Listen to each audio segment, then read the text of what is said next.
Two Truths and a Lie, the series that looks at real life issues and picks apart what's true and what's not.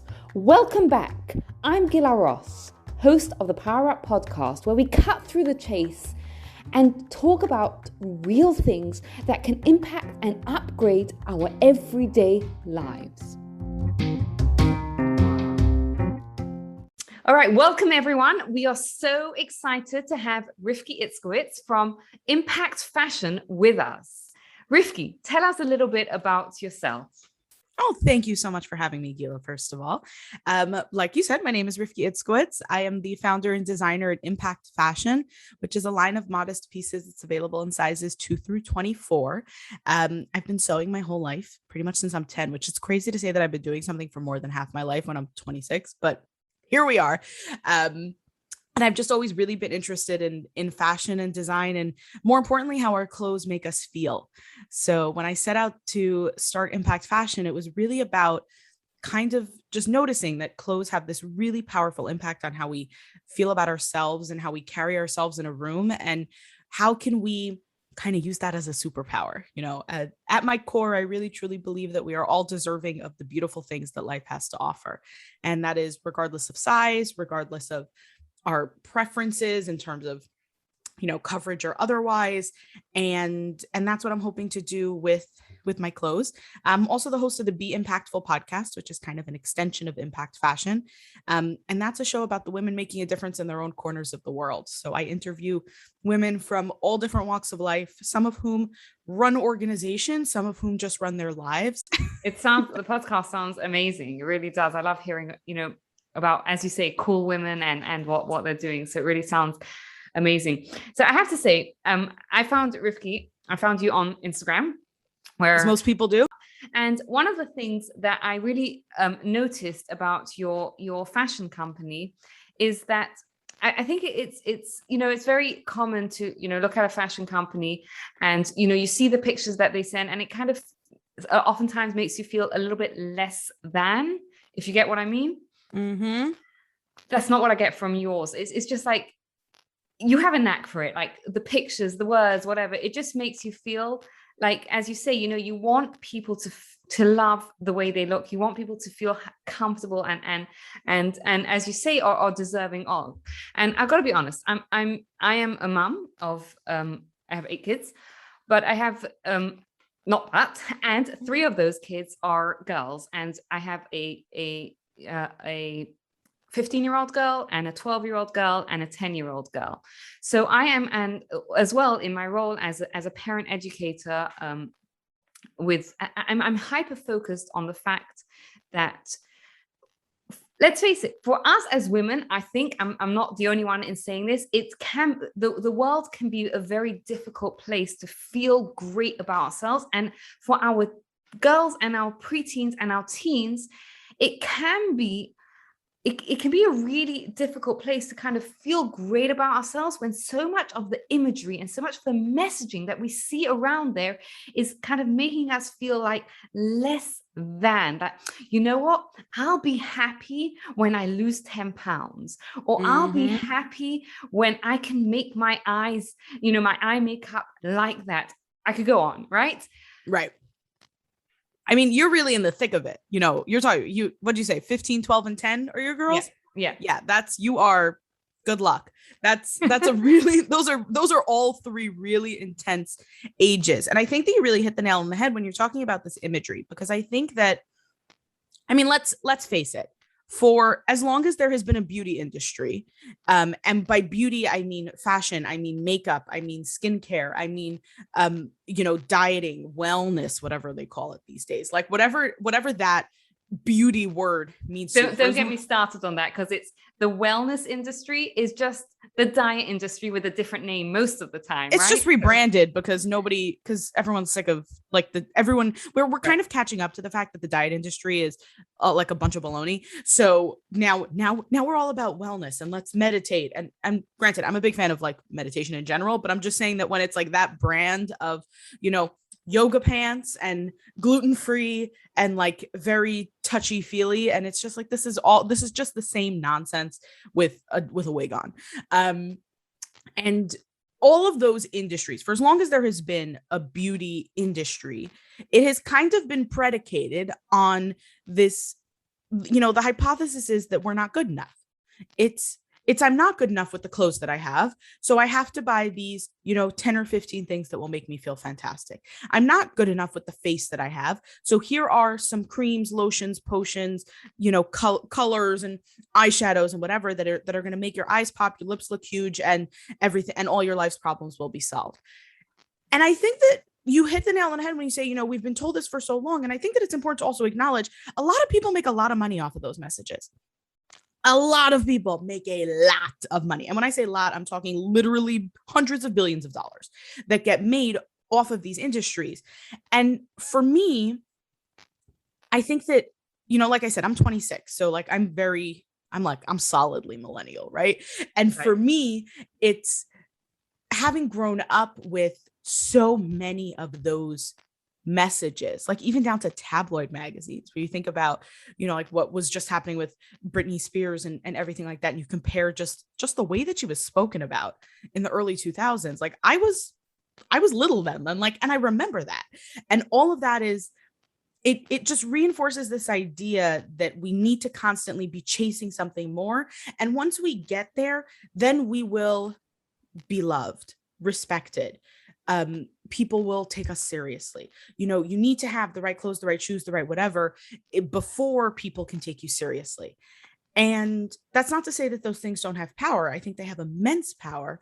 But I also think that if we start from a place of, I am inherently, not I need nice things to feel good. I am inherently worthy of nice things. I am inherently someone who deserves nice clothes. I am someone inherently who deserves to pull herself together in the morning, if that's what I so choose to do. Full disclosure, you're only listening to the audio. I am in pajamas right now. And because that's my natural habitat. And that's just where I feel fantastic in. And you know what? And for me, the thinking is, what? I am most comfortable in my pajamas right now. We're recording this in a spare bedroom in my apartment. And I am deserving of being comfortable right now.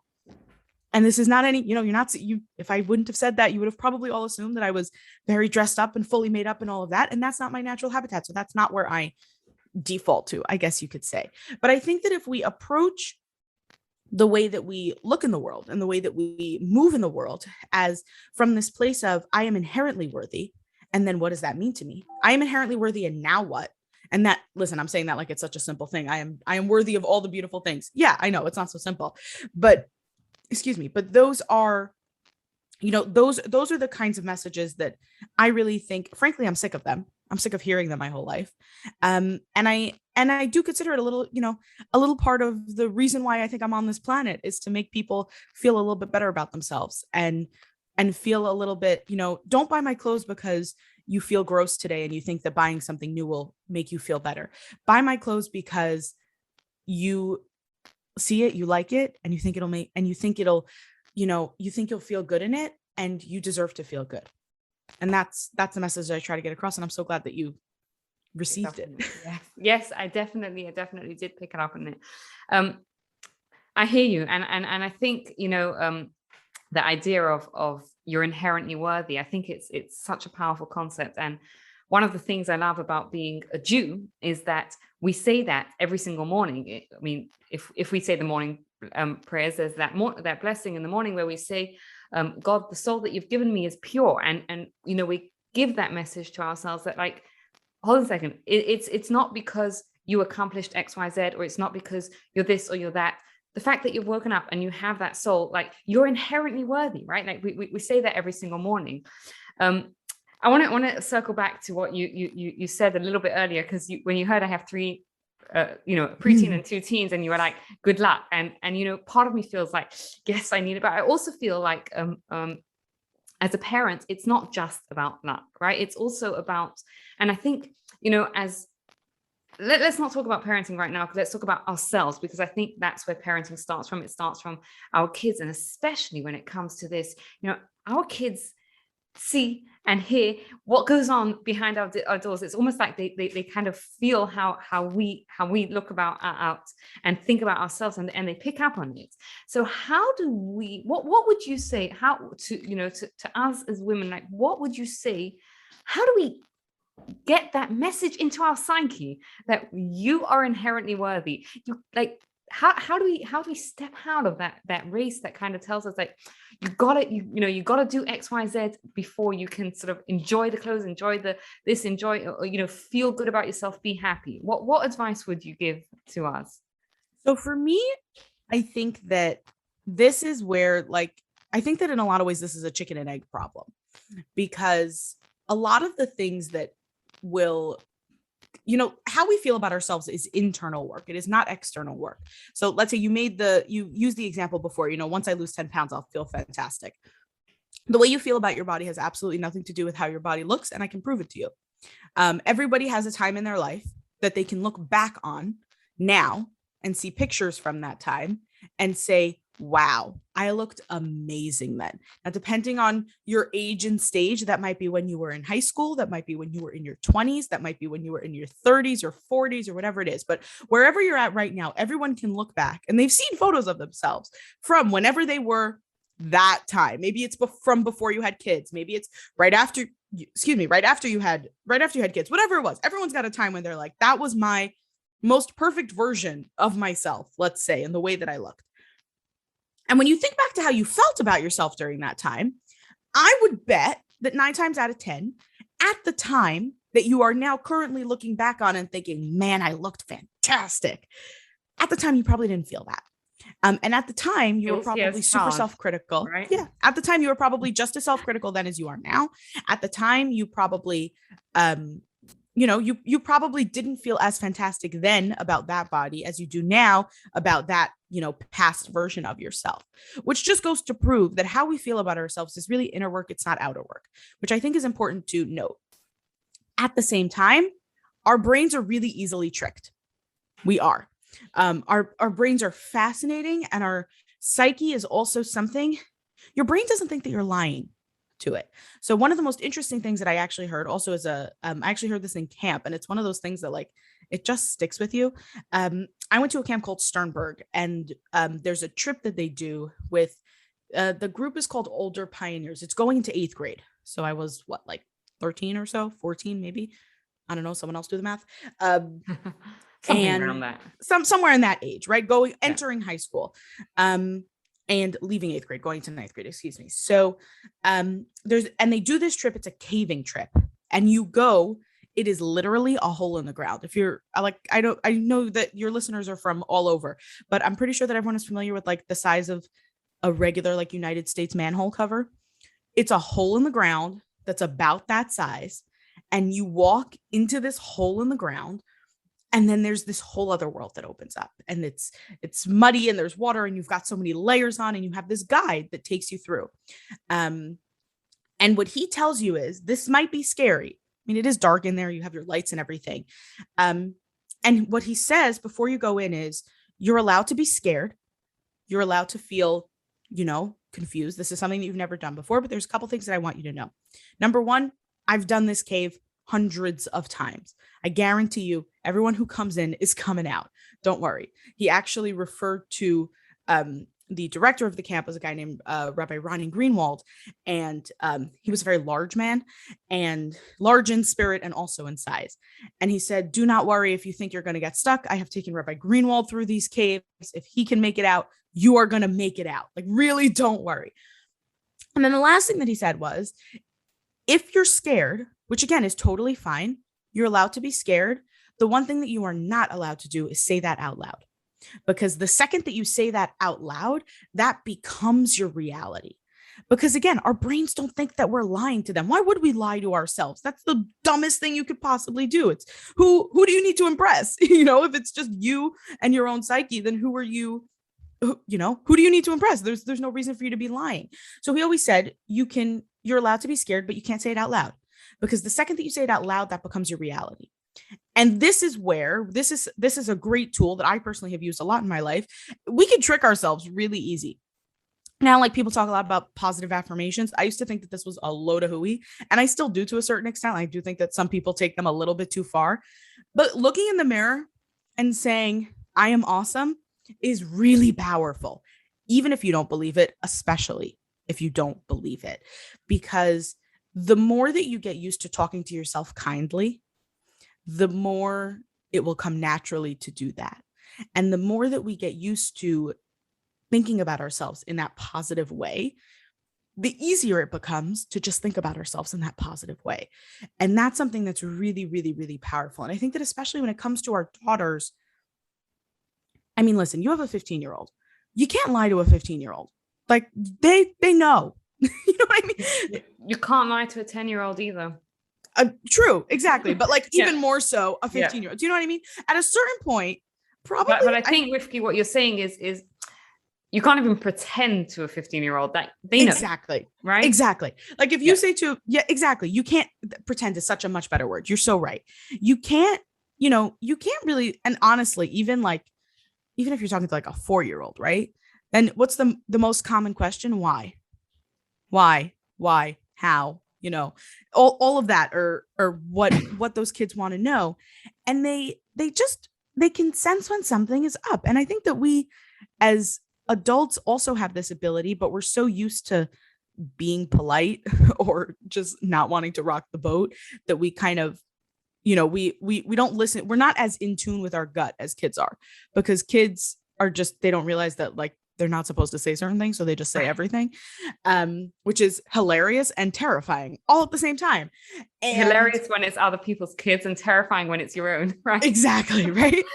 So I think that by working on our own inner voices, that is the best gift that you can give to your daughters. And that is the best gift that you can give to all of your children, because they're going to see, oh, my mom thinks that she is worthy. My mom sees that, my mom doesn't think it's a big deal to eat a piece of cake. My mom is not going to talk for 3 days afterwards about how she needs to consume all the kale and go for 10 runs because she had one piece of cake. Wow, cake must be really bad. Wow, I like cake. I eat cake all the time. Does that make me bad? If you're not exhibiting those behaviors, then they don't pick up on them. Right. And I love it as well, because when our kids see, let's say, especially when it comes to older teens, like when they see that this is something that we're struggling with, but we're not accepting, I think it gives them the idea that, I'm hoping that it gives them the idea that, you know what, just because I'm inundated with these messages, it doesn't mean that I have to accept them, right? Like if your kids, as you said, I love that idea. You say, you look in the mirror and instead of saying, oh my gosh, I'm so fat, or oh my gosh, I wish I could lose weight, or oh my gosh, my clothes are tight, look in it and say, I'm awesome, or like, I'm strong, or whatever the words you want, or like, I'm going to use, shine my soul into the world, whatever that affirmation is that you want to share. I think it teaches our kids that you don't have to accept the messaging that is out there. You can put your own messaging out instead. Right. It's about, the things that we say out loud, especially in front of our kids, are really, really, really powerful. But it's also about, like you said, what we accept. It's the kind of thing where it's, you mentioned clothes that are too tight. This is something that I'm particularly passionate about. I one time ran an analysis on the sizes that I sold. I'm trying to think. I did this in January. I think I did it in January of 20. So I should probably do it again, actually, come to think of it. But I was curious because I sell such a wide size range. I stock sizes 2 through 24. Those are in American sizes. So that's a dozen sizes. It's an incredibly inclusive range. And I'm hoping at some point in the future to be able to make it even more inclusive in both directions, to be able to address more petite women and also larger women as well. And I was curious which sizes were my most popular. And I kind of expected that it would be 20, 22, 24. Within, I caters to a modest dressing audience. Within the modest world, there aren't really, like, I can think of 4 companies that cater to that size group, and none of them do anything even remotely on the same level as what I do. My stuff is a little bit dressier. And it's also just, in my opinion, nicer, but that's a different story. And your stuff is gorgeous. Thank you. Thank you. So I did an analysis on which sizes were the most popular. And I got very interesting results when I graphed out based on, what I had sold up until that point in the lifetime of the company, which at the time was, I think, 4 years or so. My most popular size was an 18. And then there was this valley, which was very strange to me. The two peaks were an 18 and a 10. And then when you got to those mid-range sizes, 12, 14, 16, those were among my least popular sizes. Okay. And then it kind of looked like two peaks, where like 18 was the most popular, 10 was your second highest peak. And then it kind of dipped in the middle. So that 14 was among my least popular sizes. Now I only have anecdotal evidence for why I think that is. And I haven't run any kind of particular study, but anecdotally, I'm curious. Yes. Well, here are my feelings. And I would love to be able to really run some kind of scientific study on this, get FDA approval on this theory, but we'll see. But either way, my theory is that the reason why, because there were two parts to this also. It was this, I was curious about this really deep valley at around a size 14. And I was also curious about the valley at around a size 22, 24, because we know that there are women who exist at that size. A 22, 24 is not quite as big as most people think it is, first of all. Do you have for reference what it is for our UK audience? Is it a 16, 18? No. I am not familiar enough with a UK audience. But give me a second. I'm going to convert it into centimeters for you because I only think in inches because I'm a stuck-up American like that.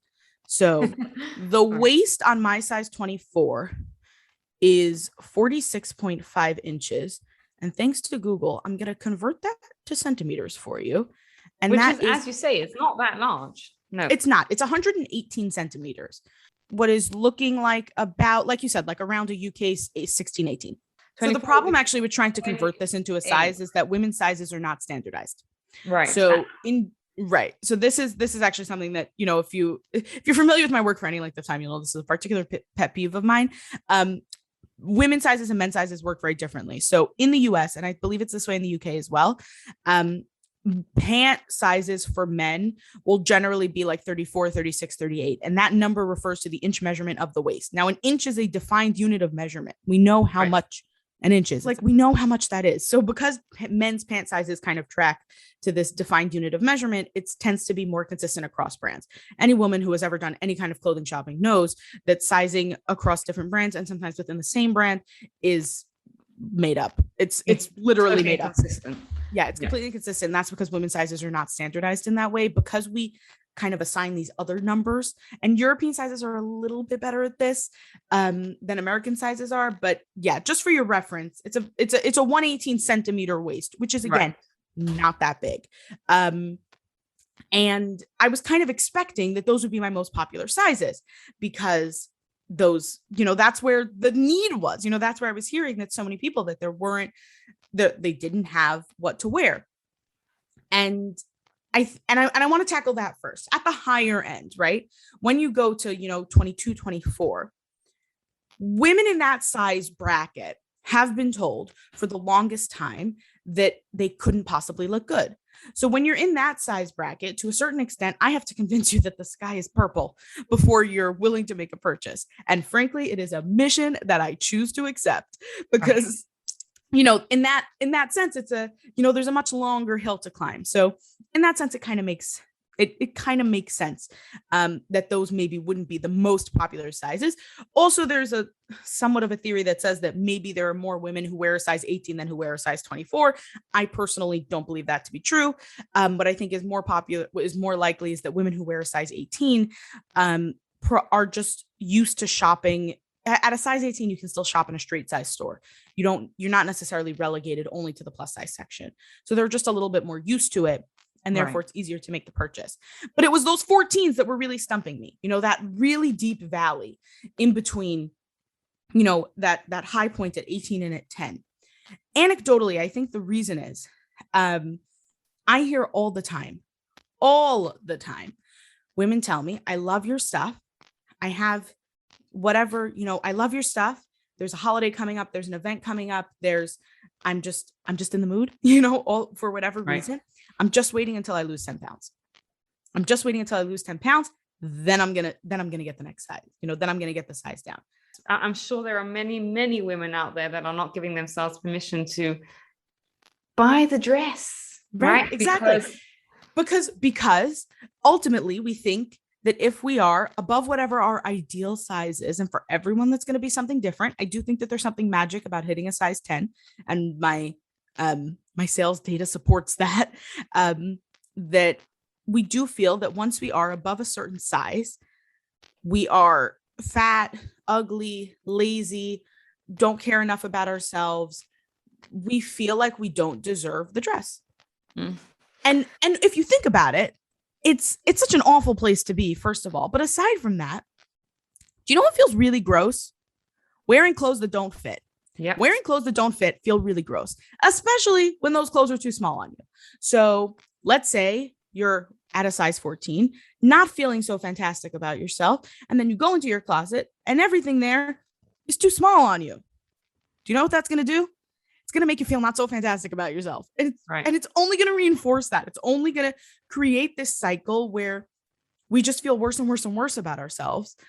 And if we would just buy the clothes that fit, then we would feel way better. We would feel fantastic. If you, we all wake up randomly some days feeling fantastic, and with, I think, equal frequency, wake up some days feeling less than fantastic, right? We wake up some days and we're just like, nope, not feeling it today. Like, I'm having, people call them bad body image days. Some days you're just not feeling it. And we tend to take, if you're having one of those days, right? You just wake up and for no reason at all, you're not feeling fantastic about yourself. And then everything that's in your closet fits and looks great and makes you feel great. That's really powerful.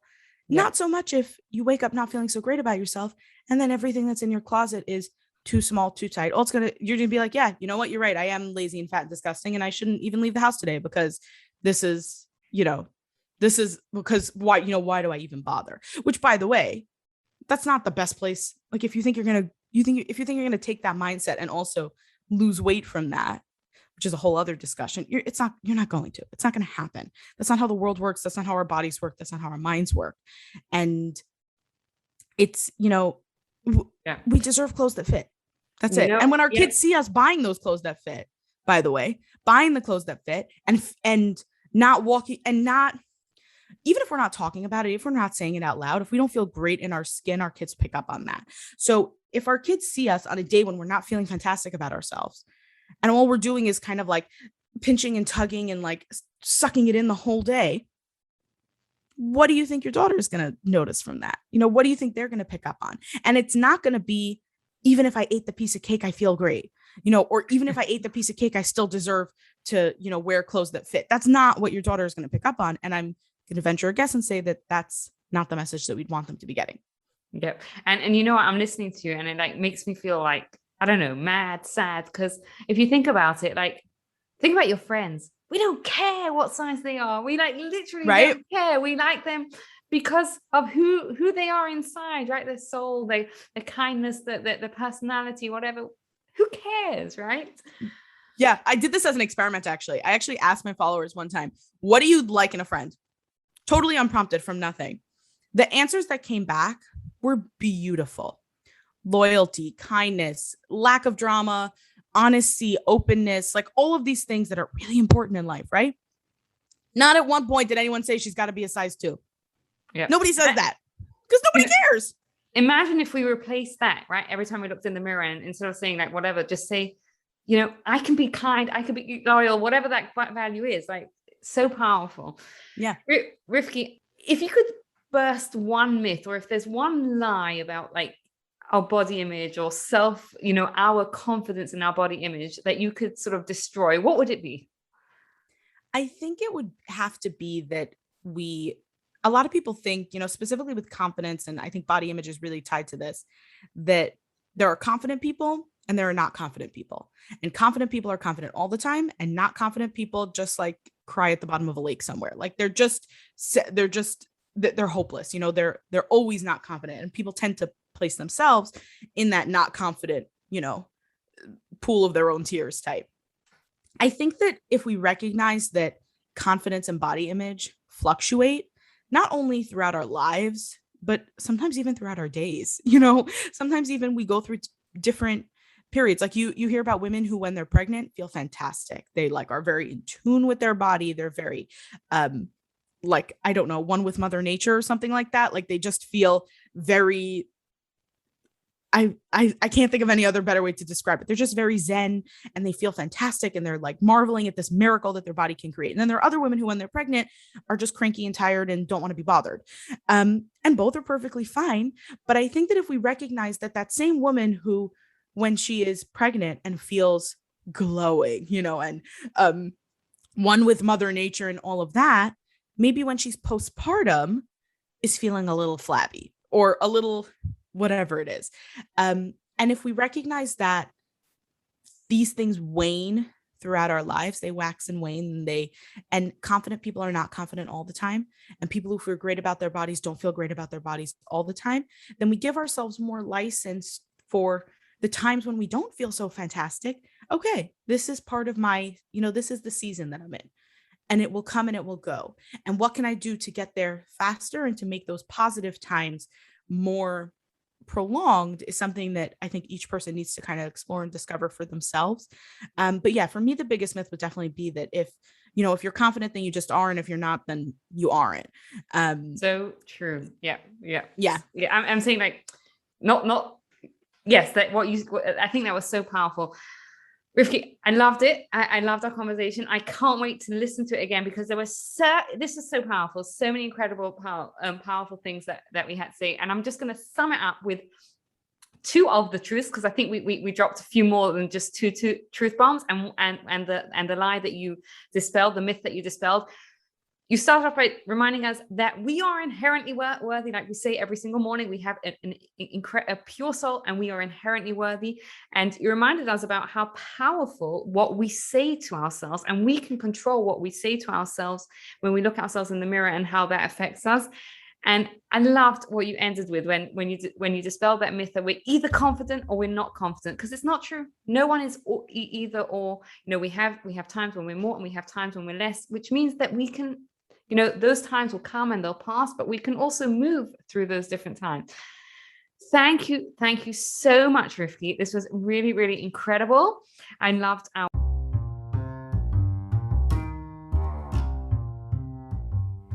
Thank you for taking the time to listen. I'd love to hear your thoughts and your feedback. You can get in touch with me. You can find me on Instagram. It's Gilla Ross.